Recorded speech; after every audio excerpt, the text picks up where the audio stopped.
안녕하세요. 수서동행교회 정인환 목사입니다. 오늘도 이렇게 말씀의 자리 가운데 나오신 여러분, 주님의 이름으로 축복하고 환영합니다.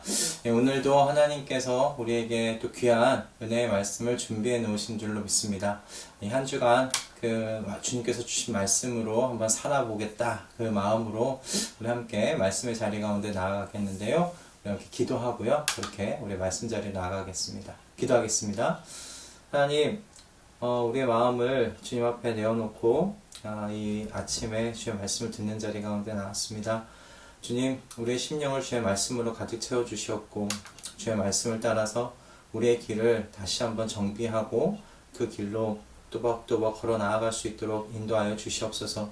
그 길 위에 주님께서 주시는 은혜와 주님께서 주시는 격려와 주님께서 주시는 힘을 얻어 아버지 이 인생의 길을 끝까지 걸어가도록 주님 인도하여 주시옵소서. 주님께서 오늘 이 시간 이 자리를 그런 귀한 은혜의 자리로 사용하실 것을 믿고 우리 주 예수 그리스도의 이름으로 기도드립니다. 아멘. 오늘 우리에게 주시는 하나님의 말씀은요, 창세기 21장의 말씀입니다. 창세기 21장 22절에서 34절의 말씀입니다. 창세기 21장 22절에서 34절의 말씀입니다. 제가 봉독하도록 하겠습니다. 그 무렵에 아비멜렉과 그의 군사령관 비골이 아브라함에게 말하였다. 하나님은 당신이 무슨 일을 하든지 당신을 도우십니다. 이제 여기 하나님 앞에서 당신이 나와 나의 아이들과 나의 자손을 속이지 않겠다고 맹세하십시오. 당신이 나그네 살이를 하는 우리 땅에서 내가 당신에게 한 것처럼 당신도 나와 이 땅 사람들에게 친절을 베풀어 주시기 바랍니다. 아브라함이 말하였다. 맹세합니다. 이렇게 말하고 나서 아브라함은 아비멜렉의 종들이 우물을 빼앗은 것을 아비멜렉에게 항의하였다. 그러나 아비멜렉은 이렇게 말하였다. 누가 그런 일을 저질렀는지 나는 모릅니다. 당신도 그런 말을 여태까지 나에게 하지 않았습니다. 나는 그 일을 겨우 오늘에 와서야 들었습니다. 아브라함이 양과 소를 끌고 와서 아비멜렉에게 주고 두 사람이 서로 언약을 세웠다. 아브라함이 양떼에서 새끼 암양 7마리를 따로 떼어놓으니 아비멜렉이 아브라함에게 물었다. 새끼 암양 7마리를 따로 떼어놓은 까닭이 무엇입니까? 아브라함이 대답하였다. 내가 이 우물을 파놓은 증거로 이 새끼 암양 7마리를 드리려고 합니다. 이 두 사람이 여기에서 이렇게 맹세를 하였으므로 그곳을 브엘세바라고 한다. 아브라함과 아비멜렉이 브엘세바에서 언약을 세운 다음에 아비멜렉과 그의 군사령관 비골은 블레셋 사람의 땅으로 돌아갔다. 아브라함은 브엘세바에 에셀 나무를 심고 거기에서 영생하시는 주 하나님의 이름을 부르며 예배를 드렸다. 아브라함은 오랫동안 블레셋 족속의 땅에 머물러 있었다. 아멘. 오늘 이 본문은 아브라함과 사라의 어떤 의미에서 불신앙으로 말미암아 자신의 민족이 멸족의 위기를 맞았던 그 아비멜렉이 아브라함에게로 나와서 아브라함과 동맹을 맺는 그런 이야기를 담고 있습니다. 그가 아브라함에게 찾아와서 동맹을 맺은 이유는 분명합니다. 아브라함과 함께 하시는 하나님을 보았기 때문입니다. 하나님께서 아브라함이 하는 그 모든 일을 형통하게 하시는 그 모습을 보고서 이 아브라함에게 나와서 아브라함과 동맹을 맺고 있는 것이죠. 그런 모습을 보면 아비멜렉이 아브라함을 놓아주고 보내어주고 그를 잊었던 것이 아닌 것을 우리는 알 수 있습니다. 이 아비멜렉이 아브라함이 어떻게 살아가고 있는지를 관찰하고 있었던 거예요. 은천세계를 아브라함에게 쥐어주고 그를 내보낸 뒤에 깨끗하게 잊어버린 것이 아니라 자신의 꿈속에 나타났던 그 하나님께서 아브라함의 삶 속에 어떻게 일하시는지 그 꿈속에 나타나서 말씀하셨던 그 하나님이 정말 살아계신 그 하나님이신가? 그것을 이 아브라함의 삶을 통하여서 목격한 것, 관찰한 것이 아니겠는가라는 것입니다. 그 관찰의 결과를 아비멜렉이 본 것이고요. 그래서 아비멜렉이 아브라함에게 나와 그와 동맹을 맺게 된 것을 보게 됩니다. 오늘 이 이야기를 통해서 저희가 좀 두 가지를 좀 생각해 볼 수 있겠다 싶었어요. 이 아비멜렉과 아브라함의 동맹의 이야기. 그리고 이 아비멜렉이 아브람을 지켜보며 관찰했던 이 이야기를 통하여서 우리가 두 가지를 한번 생각해 볼 수 있겠는데, 첫째는 여러분 그리스도인들의 삶을 여러분 세상이 살펴보고 있다는 것입니다. 세상은 그리스도인들의 삶을 관찰합니다. 아비멜렉이 아브라함의 삶을 보고 있었던 것이잖아요. 은 1000세계를 주고서 그를 잊었던 것이 아니라 그와 함께 하시는, 자신의 꿈속에 나타났던 그 하나님께서 어떻게 아브라함의 인생을 이끌어가고 계실까 한번 살펴본 것입니다. 분명히 하나님께서는 그의 꿈속에 나타나서 아브라함은 자신의 선지자다, 예언자다라고 말씀하셨는데, 그렇게 말씀하신 아브라함, 그 아브라함이 그럼 어떻게 살아가느냐, 어떻게 살 것인가, 그것을 살펴본 것이에요. 그래서 그 결과가 무엇인가? 하나님은 당신이 무슨 일을 하든지 당신을 도우십니다 라는 그런 결론에 다다르게 된 것입니다. 내 꿈속에 나타나셔서 말씀하셨던 그 하나님께서 정말 살아계신 하나님이시구나. 아브라함의 인생을 통해 봤을 때 그 하나님은 그 약속을 신실하게 지키시는 하나님, 선하신 하나님, 사랑이 풍성하신 하나님이시라는 그 사실을 이 아비멜렉이 본 것입니다. 오늘날 여러분 세상의 사람들도 그리스도인들의 삶을 관찰합니다. 관심 없어 보이는 것 같지요. 다 지켜보더라는 것이에요. 다 지켜봅니다. 그들의 마음 가운데 지켜보고 결론을 내립니다. 저 사람들은 어떻게 살아가더라.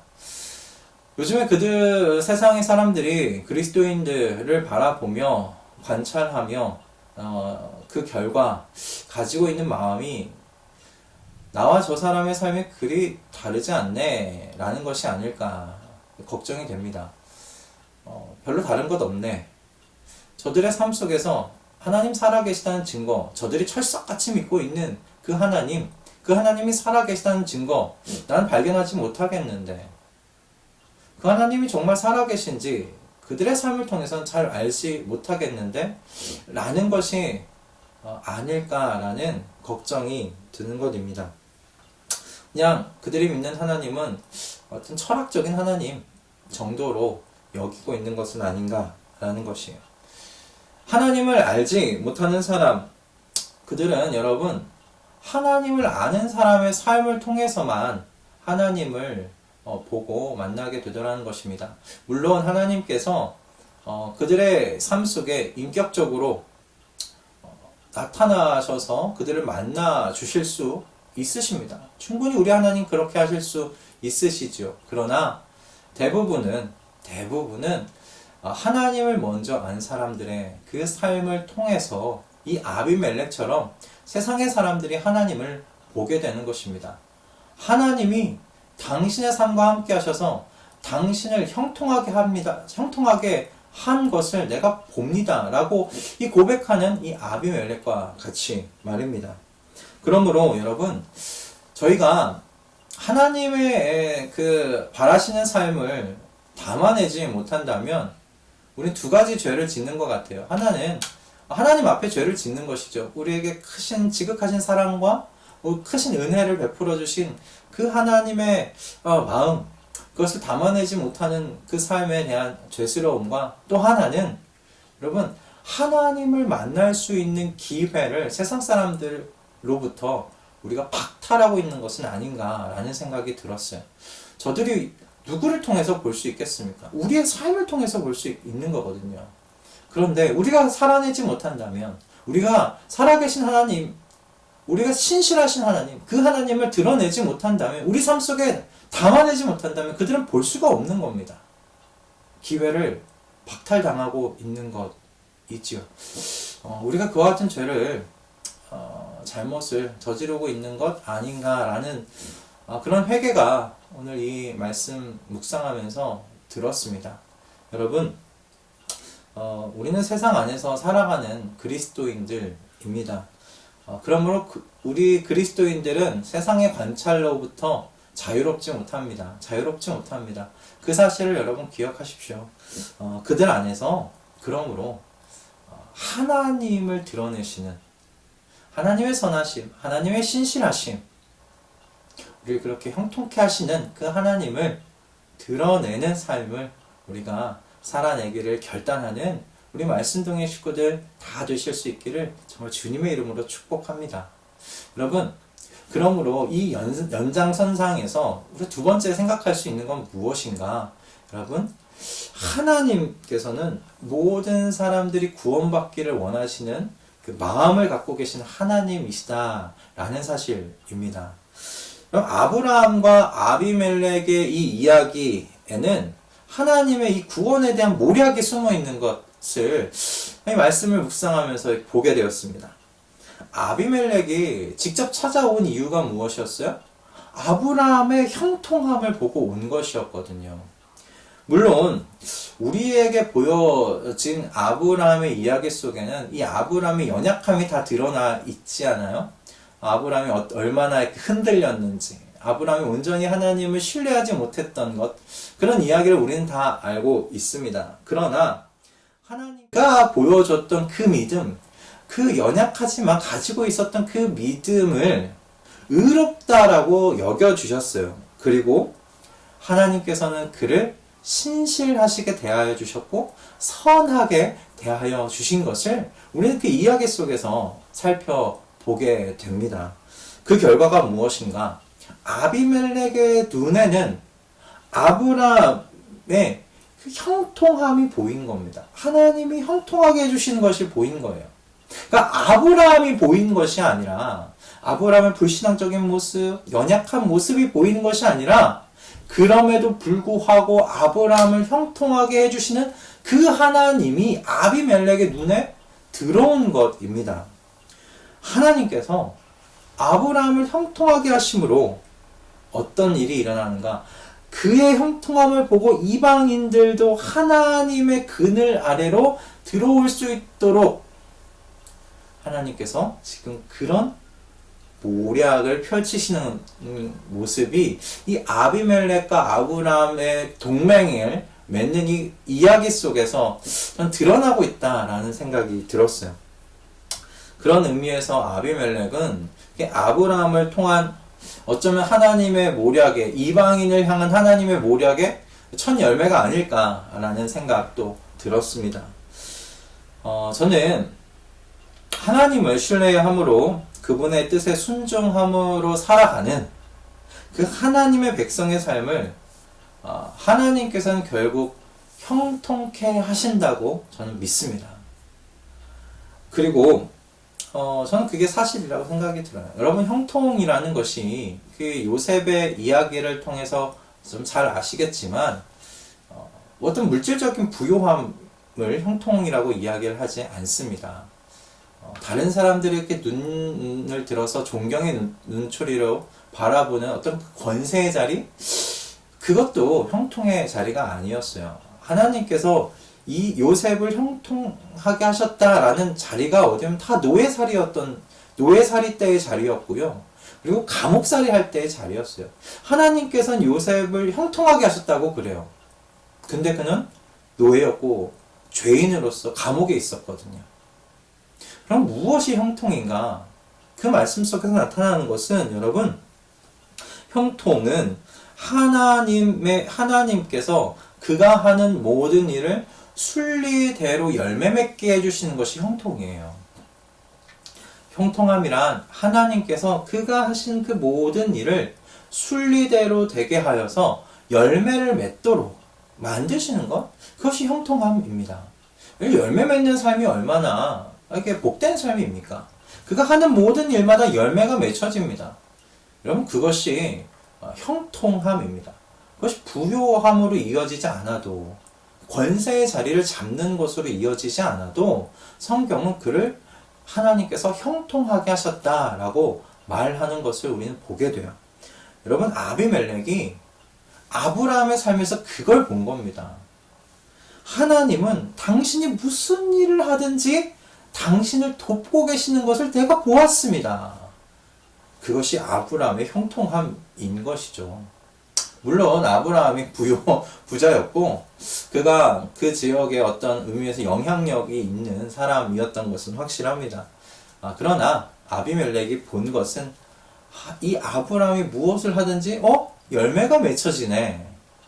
뭘 하든지 뭐가 잘 되네. 그 형통함을 보게 된 거예요. 하나님이 도우시는 사람이구나 라는 것이죠. 여러분 하나님의 형통함을 무엇 때문에 원하고 계십니까? 어떤 편안한 삶 때문에 원하세요? 아니면 뭔가 다른 사람이 존경의 눈으로 보는 그 시선을 갖고 싶어서, 받고 싶어서 형통함을 여러분 원하십니까? 여러분 기억하셨으면 좋겠어요. 하나님께서 우리를 형통케 하시는 이유는 하나님을 알지 못하는 이방의 사람들이 우리를 형통케 하시는 하나님을 보고 하나님께로 나아올 수 있기를 원하시기에 우리를 형통케 하신다라는 것입니다. 다시 말씀드릴게요. 하나님께서 우리를 형통케 하시는 이유는 이방의 사람들이, 하나님을 알지 못하는 사람들이 우리를 형통케 하시는 그 하나님을 우리 형통함을 통해 보게 하심으로 그들이 다시금 하나님께로 돌아오게 하시기 위한 하나님의 모략이다 라는 것입니다. 하나님께서 그렇게 이방의 사람들이 가던 길을 돌이켜서 구원의 길로 돌아오기를 그렇게 간절히 원하시는 하나님이심을 여러분 우리를 형통케 하시는 하나님을 통해서 발견할 수 있기를 정말 주님의 이름으로 축복합니다. 그것이 하나님의 마음이신 것 같아요. 하나님의 마음이십니다.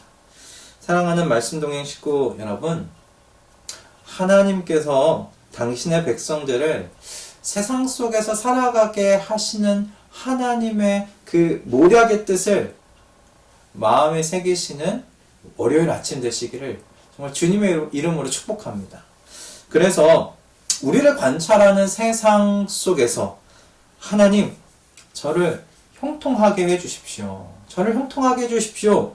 저를 형통하게 하시는 하나님을 보고 하나님을 모르는 사람들이 하나님께 관심을 갖고 하나님의 마음을 알기를 원하고 하나님께서 형통케 하시는 그 그늘 아래로 돌아오기를 소원할 수 있게 주님, 저를 사용해 달라고, 저를 형통케 해달라고 그렇게 기도하며 나아가시는 우리 월요일 아침 되었으면 좋겠습니다. 하나님의 마음이 여기에 있음을 보게 되기를 원하고요. 하나님께서 우리를 이처럼 세상의 복이 되게 하시기 위해 세상 가운데 저희를 놓으신 줄로 믿습니다.